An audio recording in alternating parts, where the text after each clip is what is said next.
পরীক্ষা নিরীক্ষা নয়, মার্চে ব্রাজিলের সম্ভাব্য স্কোয়াড নিয়ে মাঠে নামবে ব্রাজিল। একই সাথে দলে এমন খেলোয়াড় চান কার্লো যারা বড় তারকা না হলেও যাদের বিশ্বকাপ জয়ে থাকবে তীব্র আগ্রহ। সাম্প্রতিক এক সাক্ষাৎকারে দলকে নিয়ে এমনটাই বলেন সেলেসাও কোচ। মার্চে ব্রাজিলের স্কোয়াড সম্পর্কে কার্লোর মন্তব্য নিয়ে বিস্তারিত থাকছে প্রতিবেদনে। গত 6 মাসে সেলেসাও শিবির থেকে একটি শব্দ বারবার শোনা গিয়েছে, আর সেটা পরীক্ষা। বারবার দল ঘোষণার পর সেই দল নিয়ে আলোচনা হয়েছে, সমালোচনা হয়েছে। অনেকেই দল ঘোষণার পর দল নিয়ে ক্ষুব্ধ হয়েছেন, আবার বড় দলের বিপক্ষে দ্বিতীয় সারের একাদশ খেলিয়েছেন কার্লো, যেখানে একটা জিনিসই বারবার সামনে এসেছে, পরীক্ষা নিরীক্ষা করছেন কার্লো আনচেলত্তি। তবে এবার যেন শেষ হচ্ছে সেই পরীক্ষার সময়সূচি।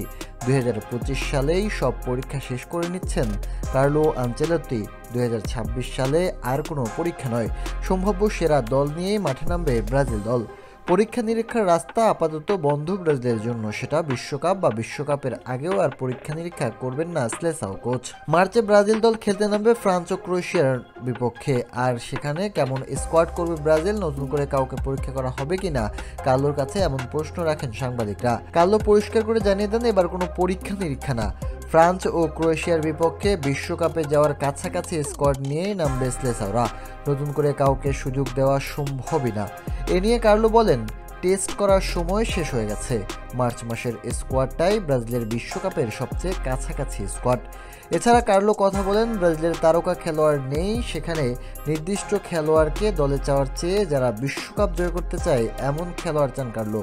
কার্লো জানেন তার দলে বিশ্বসেরা খেলোয়াড় আছে, তবে তিনি এমন খেলোয়াড় চান যারা দলের জন্য খেলে ও শিরোপা জয় করতে চান। এ নিয়ে আনচেলত্তি আরও বলেন, আমি এমন বেশ কিছু খেলোয়াড়ের তালিকা করতে পারি যারা বিশ্বকাপের নায়ক হওয়ার যোগ্য হতে পারে। এখন আমাদের সেই অর্থে কোনো নির্দিষ্ট খেলোয়াড় নেই, কিন্তু আমাদের অনেক সেই মানের খেলোয়াড় আছে।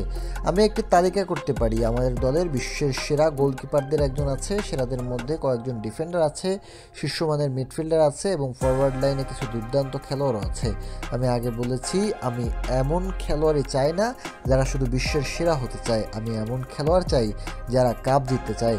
গুরুত্বপূর্ণ হলো নির্দিষ্ট খেলোয়াড় থাকা নয়, বরং এমন খেলোয়াড় থাকা যারা জয়ের জন্য খেলে। সব মিলে শিরোপা জয় ভালোই ফোকাস কার্লোর, আর সেখানেই শিরোপা জয়ে ক্ষুধার্তদের নিয়েই যে হবে কার্লোর পথযাত্রা, সেটাই যেন পরিষ্কার করে দিলেন আরও একবার।